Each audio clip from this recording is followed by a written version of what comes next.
नमस्कार दोस्तों, मैं सोनू शर्मा। आज का वीडियो आपको आपके दिमाग की असली ताकत का एहसास करवा देगा कि कोई इंसान मेंटली कितना मजबूत हो सकता है। आज की इस बेहद हैरान करने वाली वीडियो में मैं आपको बताऊंगा कि दिमागी ताकत के आगे सभी प्रॉब्लम बिल्कुल बौनी होती है। 16 जनवरी की सुबह इस खबर से सनसनी मच गई कि सैफ अली खान पर उनके बांद्रा वाले घर पर किसी ने चाकू से हमला किया है। सैफ अपनी पत्नी करीना के साथ 11वीं मंजिल के अपने बेडरूम में थे। तभी उन्हें अपनी नर्स अलियामा फिलिप के चीखने की आवाज सुनाई थी और जब वो उनके कमरे की तरफ भागे तो एक अजनबी शख्स वहां खड़ा था और उनका छोटा बच्चा रो रहा था। सैफ ने उस व्यक्ति को रोकने का प्रयास किया और कमरे में अफरा तफरी मच गई और उसने सैफ की पीठ, गर्दन और हाथों पर कई बार चाकू मारा। उसके चाकू का एक 2.5 से 3 इंच का टुकड़ा टूटकर सैफ की बॉडी में ही रह गया, जिसे डॉक्टर ने सर्जरी करके बाहर निकाल दिया। डॉक्टर का कहना था कि अगर चाकू थोड़ा सा और डीप चला जाता या दाएं बाएं थोड़ा सा होता तो सैफ पर जिंदगी का खतरा हो सकता था। लगभग 5 दिन हॉस्पिटल में रहने के बाद 21 जनवरी को सैफ अली खान को डिस्चार्ज मिला। अब आप सोच रहे होंगे कि मैं सैफ अली खान की कहानी आपको क्यों सुना रहा हूं। बताता हूं आपको। कुछ लोगों के लिए सैफ की रिकवरी अजूबा और चमत्कार की तरह है और दूसरी तरफ शिवसेना के संजय निरुपम इस तेज रिकवरी पर सवाल उठा रहे हैं कि इतनी गहरी चोट से कोई कैसे इतनी जल्दी रिकवर हो सकता है और वो भी सिर्फ 5 दिन में। इतने गहरे घाव कैसे भर सकते हैं कि कोई इंसान अपने पैरों पर चलकर वापस घर लौट आए। हो सकता है इस घटना के पीछे कुछ और सच्चाई छिपी हो, लेकिन आज मैं सिक्के के दूसरे पहलू की तरफ आपका ध्यान ले जाना चाहता हूं, जो कि इस वीडियो बनाने का सबसे बड़ा कारण है। लेकिन उससे पहले अगर आप चैनल पर नए हैं तो सब्सक्राइब करके बेल आइकन दबा दें ताकि मेरी कोई अगली वीडियो आपसे मिस ना हो। दोस्तों, क्या यह हो सकता है कि कोई इंसान मेंटली इतना मजबूत हो कि उसकी रिकवरी समय से पहले हो जाए?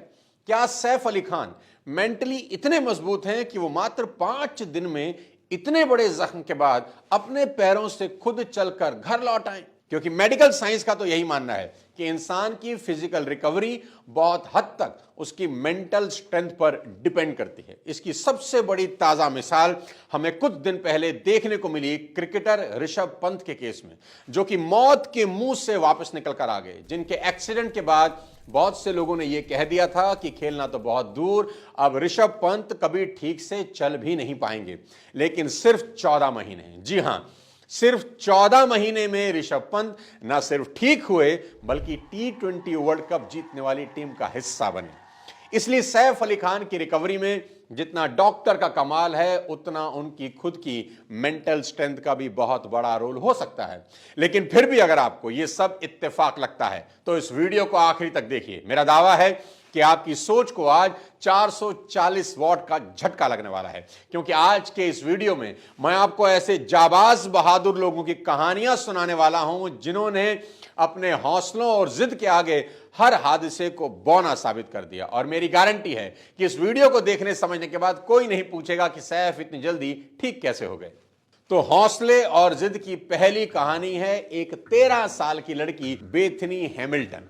बेथनी जब सिर्फ 13 साल की थी तो समंदर में सर्फिंग कर रही थी। सर्फिंग के दौरान उनके ऊपर एक शार्क ने हमला कर दिया। इस हमले में शार्क उनका बायां हाथ चबा गई। बेथनी को हॉस्पिटल ले जाया गया।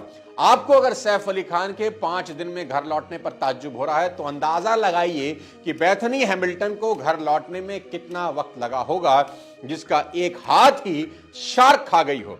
जो मैं बताने वाला हूं उसे सुनकर आपको अपने कानों पर यकीन नहीं होगा, पर एक एक बात 100 आने सच है। वो सिर्फ 13 साल की लड़की एक हाथ गंवाने के सिर्फ 1 महीने के बाद उसी समंदर में सर्फिंग बोर्ड लेकर खड़ी थी। पूरी दुनिया की मीडिया उस लड़की के हौसले और जिद को दांतों तले उंगली दबाए देख रही थी। आमतौर पर लोग ऐसे हादसों से फिजिकली रिकवर हो जाएं, पर मेंटली उन्हें जो सदमा लगता है उससे उबरने में सालों बीत जाते हैं। पर जैसा कि मैं कहता आया हूं कि मेंटल स्ट्रेंथ कितनी पावरफुल चीज है, आपको उसका अंदाजा भी नहीं है। पर टेंशन ना लीजिए, इस वीडियो की हर कहानी के साथ आपको आपके ब्रेन की पावर का अंदाजा लगता चला जाएगा। अगली ऐसी ही कहानी है एक 20 साल के नौजवान की जो भारत के लिए क्रिकेट खेलना चाहते थे। 1961 में इंग्लैंड में ट्रैवलिंग के दौरान एक कार हादसे में उनकी एक आंख की रोशनी चली गई। ये क्रिकेट का वो दौर था जब ना तो हेलमेट सही से डिजाइन होते थे और ना ही आज की तरह गेंदबाजों के ऊपर किसी तरह की नियमों की कोई लगाम थी।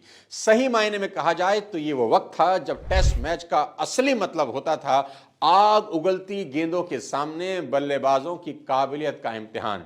उस रोड एक्सीडेंट में अपनी राइट आई गंवाने के सिर्फ 6 महीने के अंदर उस नौजवान ने न सिर्फ इंडियन टीम में डेब्यू किया बल्कि वो उस वक्त की भारतीय टीम के सबसे सफल कप्तान बने। उनकी कप्तानी में इंडियन टीम को पहली बार टेस्ट में जीत नसीब हुई। उनके नाम पर टेस्ट में 6 शतक और एक दोहरा शतक है और ये सब कुछ उन्होंने किया सिर्फ एक आंख की रोशनी के दम पर, और वो भी उस समय की पिच और खूंखार गेंदबाजों के सामने जिस जमाने में पिच पर खून बहना आम बात थी।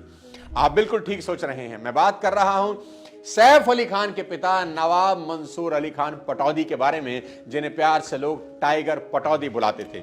जहां 2 आंख से भी 150 किलोमीटर की स्पीड से आ रही गेंद को देखना नामुमकिन होता है, वहां नवाब पटौदी एक आंख से बॉलरों की कुटाई कर रहे थे।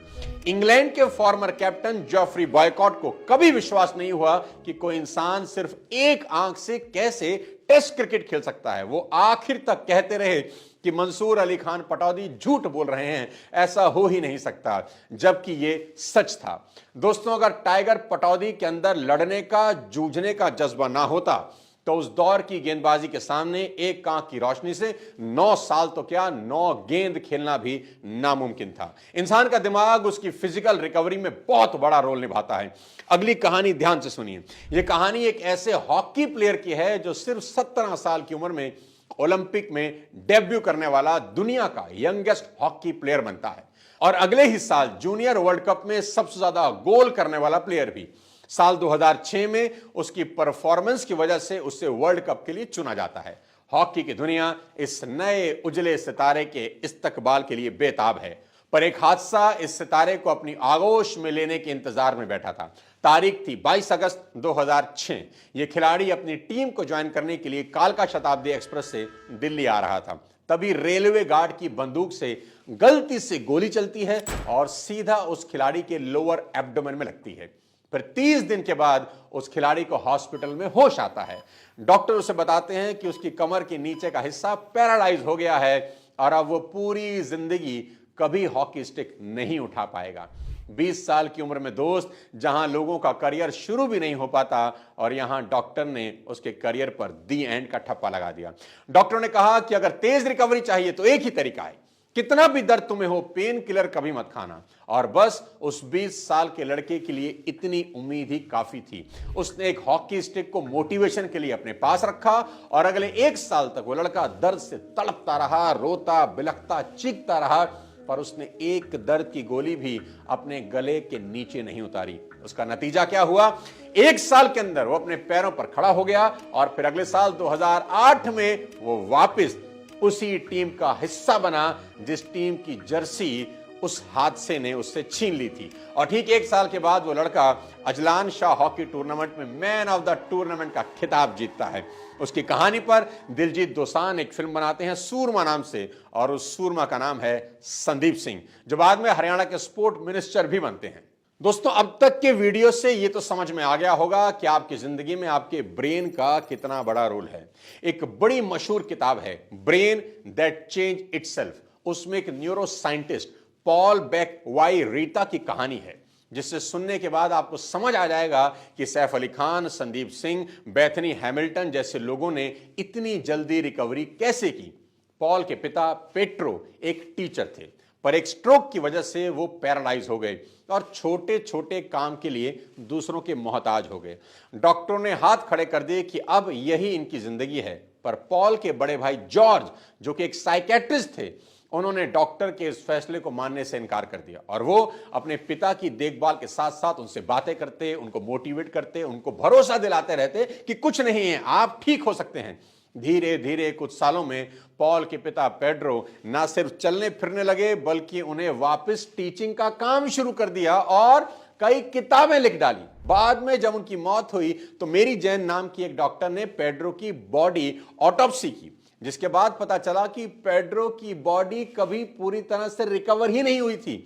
यहां तक कि उनके दिमाग का वो हिस्सा जो बॉडी पार्ट को कंट्रोल करता था वो भी 97% डैमेज था, पर बाकी बचे सिर्फ 3% ने पेड्रो की विल पावर की वजह से खुद को रीऑर्गेनाइज करना शुरू किया।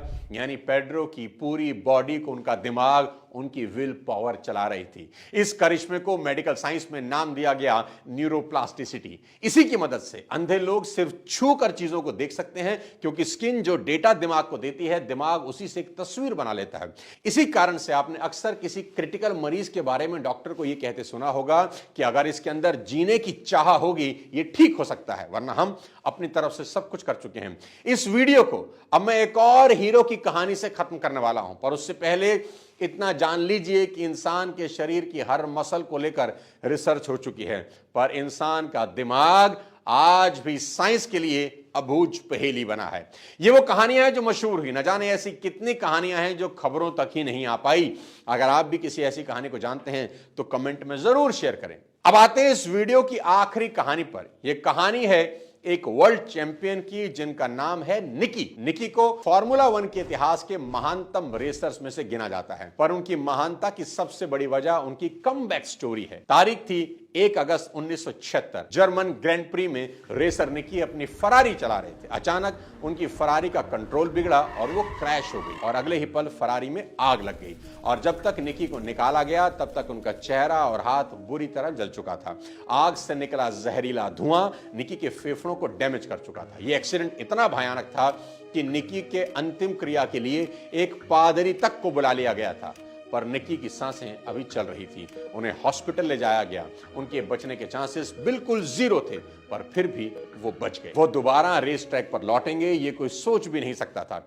कुछ ही दिनों के बाद हॉस्पिटल से सीधा डायरेक्ट निकी रेस ट्रैक पर लौटने की तैयारी करने लगे। बेतहाशा दर्द भी निकी के हौसलों को दबा नहीं पाया, और ठीक 42 दिन के बाद 12 सितंबर 1976 को निकी रेस ट्रैक पर वापस लौटते हैं। दुनिया उनकी वापसी से ही हैरान थी, पर गाड़ी की तेज स्पीड से उठ रहे जानलेवा दर्द के बावजूद भी निकी ने रेस में चौथा नंबर हासिल किया। उस दिन दुनिया ने जब निकी के जले हुए चेहरे को देखा तो उन्हें वहां जख्म नहीं, एक इंसान का जुनून नजर आ रहा था। दोस्तों, याद रखिए कि जब इंसान किसी चीज को करने के लिए जुनून की हद तक चला जाता है तो वो क्या कर सकता है इसकी कोई सीमा ही नहीं है। बस इतना ही कहूंगा कि हादसे इंसान को डरा सकते हैं, कमजोर कर सकते हैं, तोड़ भी सकते हैं, जला भी सकते हैं, पर दुनिया का कोई हादसा इंसान के हौसलों को नहीं हरा सकता। उम्मीद है आज का ये वीडियो आपको जरूर पसंद आया होगा। ये वीडियो हर उस इंसान को भेज दें जो जिंदगी में कुछ बड़ा करना चाहता है पर छोटी मोटी परेशानियों से घबरा रहा है। इस वीडियो को ज्यादा से ज्यादा लोगों में शेयर करें। कोई एक इंसान भी इस वीडियो को देखकर फिर से खड़ा हो गया तो मैं समझूंगा ये वीडियो बनाना सार्थक हो गया। जल्द मिलता हूं किसी नई इंटरेस्टिंग वीडियो के साथ। तब तक अपने स्वास्थ्य का ध्यान रखिए। Thank you so much. जय हिंद।